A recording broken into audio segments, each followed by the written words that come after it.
नमस्कार मंडळी. अवधूत चिंतन श्री गुरुदेव दत्त श्री स्वामी समर्थ महाराज की जय. आता सगळ्यांनाच माहीत आहे की 17 मे पासून हा धोंड्याचा महिना सुरू झालेला आहे. म्हणजेच पुरुषोत्तम मास महिना किंवा आपण त्याला धोंड्याचा महिना किंवा त्यालाचा अधिक मास किंवा मलमास देखील म्हटलं जातं. पण बघता बघता आता हा महिना संपत आलाय. शेवटचे जेमतेम 8 ते 9 दिवस बाकी राहिलेले आहेत. येत्या 15 जूनला हा अधिक मासाचा महिना संपणार आहे. महत्त्वाची गोष्ट म्हणजे हा योग आता थेट 3 वर्षानंतरच येणार आहे. त्यामुळे हे 9 दिवस आपल्यासाठी महत्त्वाचे आहेत.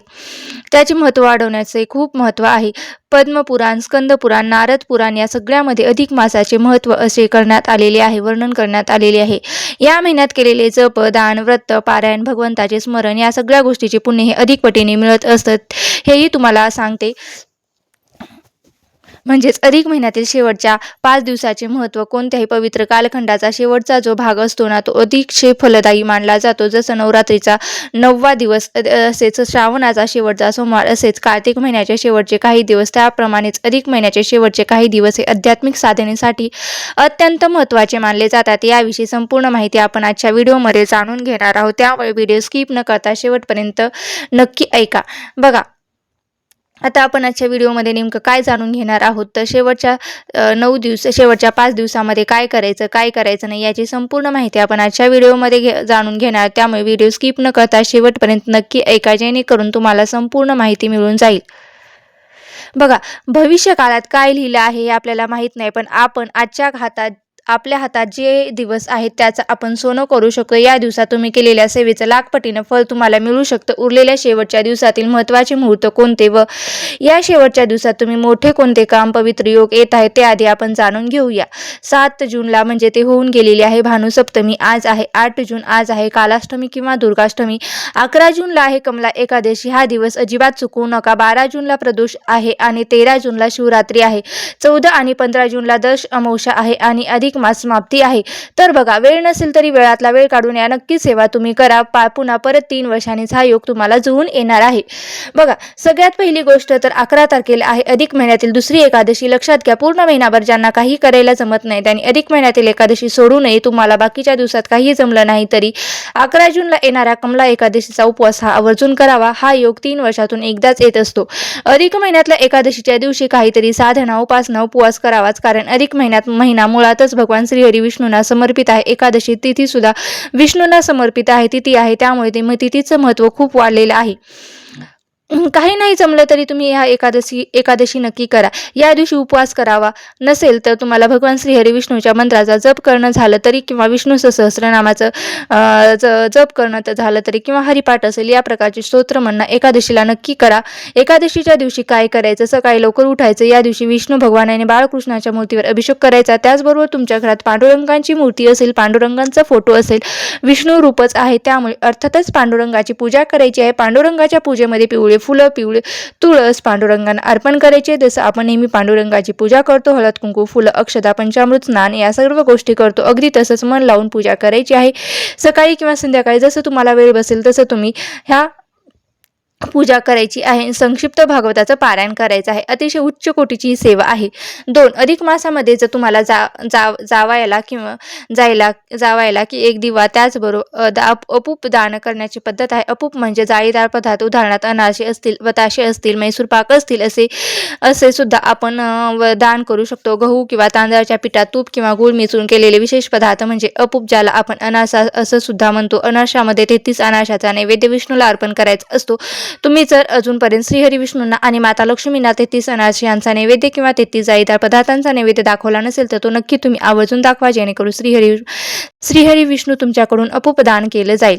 3 अधिक मासामध्ये दीपदान करायला अतिशय महत्त्व आहे. तुमच्यापैकी अजून कोणीच दीपदान केलं नसेल तर जोपर्यंत अधिक महिना आहे तोपर्यंत एकदा का होईना तुम्ही 33 दिवे बनवू शका. गव्हाचं मळा किंवा कुठलेही तुम्ही दिवे घेऊ शकता. त्यामध्ये मातीचे कोणतेही दिवे घेतलं तरी चालतं आणि ते तुम्ही जेणेकरून पिवळसर दिवे दिसतील आणि हे 33 दिवे तुम्ही प्रज्वलित करू शकतो. शक्यतो श्रीहरी विष्णूंच्या पूजेमध्ये तुपाची फुलवात लावली जाते, पण तूप नसेल तर तेलाची जोडवात लावून सुद्धा तुम्ही श्रीहरी विष्णूंच्या फोटोसमोर किंवा मूर्तीसमोर, तेथे वेगवेगळ्या रूपात असेल, श्रीकृष्णाचे मंदिर असेल किंवा प्रत्यक्ष विष्णूचं मंदिर असेल, शालिग्राम देवतेचं मंदिर असेल तर नक्कीच तुम्ही तिथे दिवे लावू शकतात. मग बाहेर तुझेजवळ सुद्धा तुम्ही हे 33 दिवे लावू शकतात.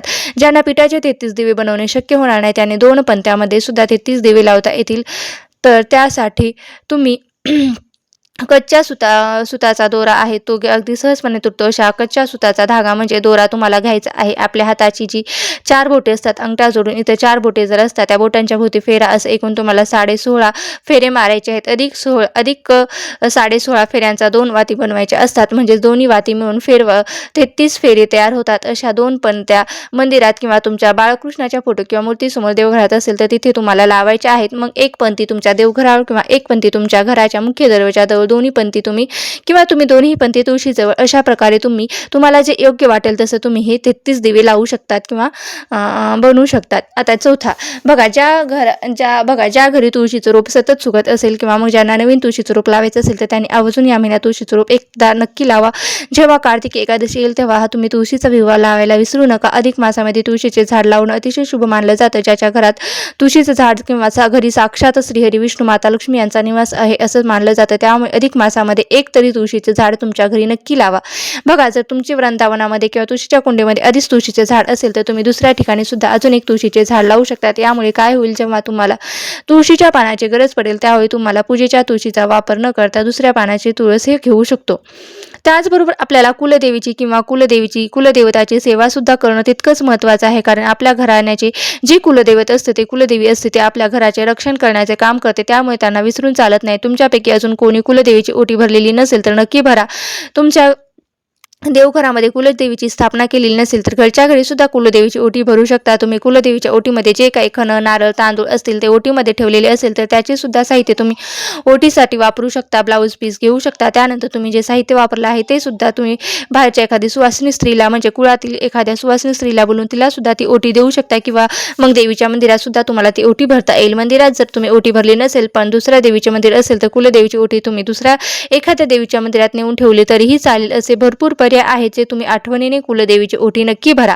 आता शुक्रवार येईल किंवा मंगळवार येईल त्या दिवशी सुद्धा तुम्ही ही नक्की देवीची ओटी भरू शकता. अष्टमी नवमी तिथीला देखील तुम्ही ही ओटी भरू शकता. ज्या दिवशी तुम्हाला ओटी भरायचं आहे त्या दिवशी तुम्हाला एक काम करायचं आहे. कुलदेवीसाठी तुम्हाला आरत्या लावायच्या आहेत. जसे आपण नवरात्रीमध्ये पुरणाच्या आरत्या लावतो अगदी त्याच पद्धतीने तुपाच्या वाती ठेवून आरत्या लावू शकता. पिठाच्या मध्ये सुद्धा मिळून सुद्धा तुम्ही ही 33 आरत्या लावू शकता. एक तर तुम्ही 33 आरत्या लावू शकतात किंवा 11 किंवा मग देवी अष्टपूजा असते तर 8 आरत्या किंवा नवमीच्या दिवशी लावलं तर तुम्ही 9 आरत्या म्हणजेच एक तर 8, 9, 11 किंवा 33 अशा संख्येमध्ये तुम्ही आरत्या लावू शकता.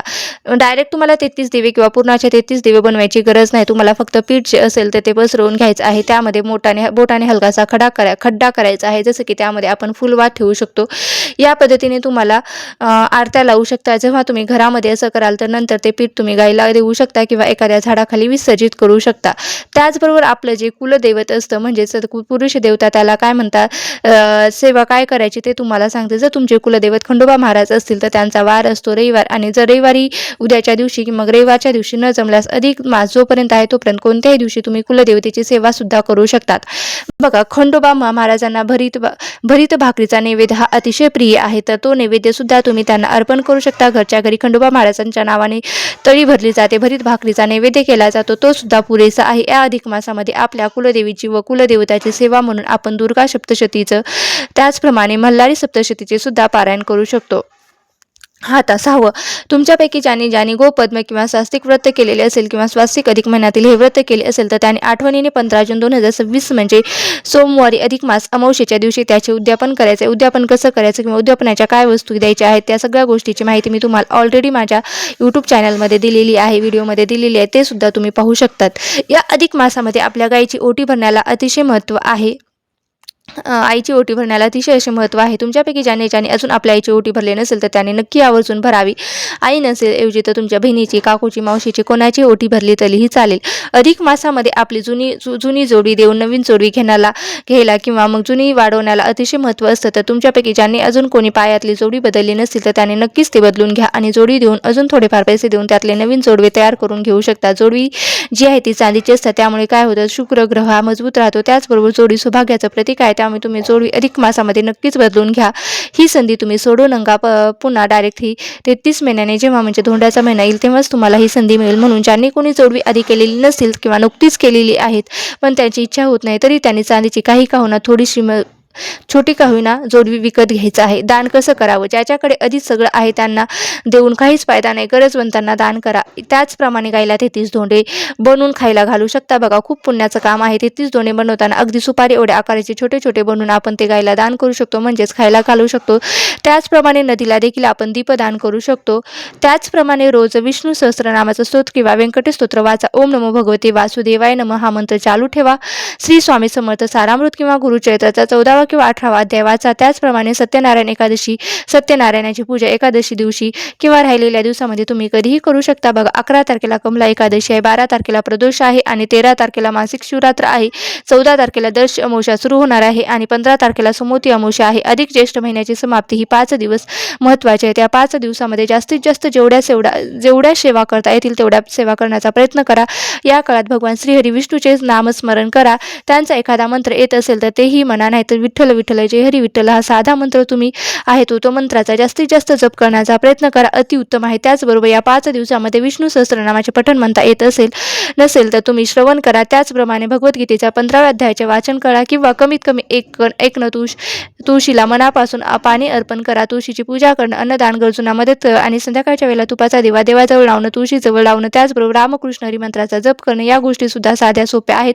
सगळ्यात तुम्हाला करायची आहे. जसं तुम्हाला जमतील यातली कुठल्याही सेवा ह्या नक्की शेवटच्या 5 दिवसामध्ये नक्की करा. अधिक महिन्याचं महात्म्य राहिलं तसेच तुमचं त्याचं वाचन आणि श्रवण करा. तर बघा ह्या सेवा करताना एकच लक्षात ठेवा, मन पवित्र आणि देवावर पूर्ण श्रद्धा हवी. एकट्याने सगळ्या सेवा न घडता घरातील सगळ्या सदस्यांना थोडी थोडी सेवा वाटून द्या, म्हणजे संपूर्ण कुटुंबाला त्याचं फळ मिळेल. हा योग पुन्हा 3 वर्षांनी येणार आहे, त्यामुळे वेळ वाया घालू नका. देवाने आपल्याला जे काही दिले त्याबद्दल कृतज्ञता व्यक्त करण्यासाठी ही तरी सेवा नक्की करा.